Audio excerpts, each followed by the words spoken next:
Should you draft Davante Adams in fantasy football this year? Well, let's talk about it. As a Bengals fan, I know a sexy receiver room when I see it. And let me tell you something. The Puka Nacua Davante Adams stack, it's pretty busty, and it's got a nice ass and a great personality to go along with it. Adams finished last year as the wide receiver 11 and is currently ranked as the wide receiver 19 and the 39th overall player.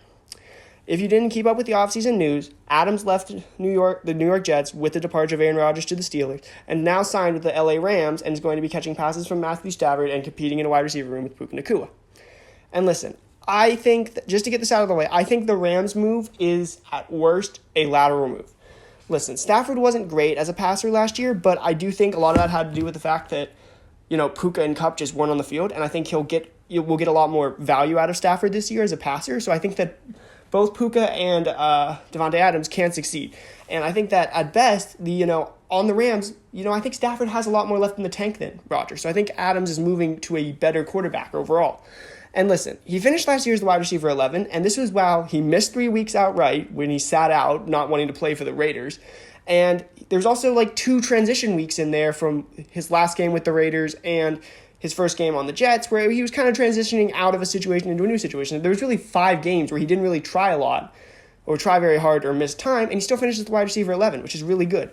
I think the big thing to worry about with Davante Adams is, of course, Puka Nacua, who is just a target hog. He's an elite receiver. And, Davante Adams is an elite receiver in his own right, but he's older. And he probably is at best, 1B to Puka Nacua's 1A, if not a direct 2 to Puka Nacua's 1.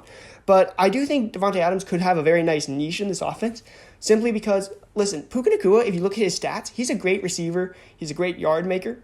He's not catching a lot of touchdowns. Listen, I think Davante Adams could have a role in this offense just as a red zone guy. We saw last year with Aaron Rodgers on the Jets, Davante Adams was killing it as a touchdown machine. 8 touchdowns with Rodgers, that was insane. And I think that he very easily could fill this same role on the offense where even if he has weeks where he only catches 3 or 4 passes, if he catches a touchdown, he's probably going to get to 14 or 15 points and be a solid wide receiver 2, which is where he's going as the wide receiver 19. And listen, there are probably going to be weeks with Adams where, he's not an elite receiver, 9, 10-ish points. We saw that on the Jets with Garrett Wilson there.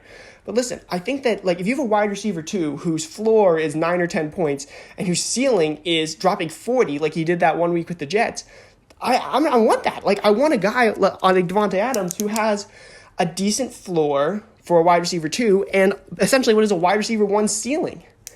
And I think you can basically expect what he did on the Jets for him to do it again. So because of that, I'm going to give him an A-, and I just love where he's going at the top of the 4th round.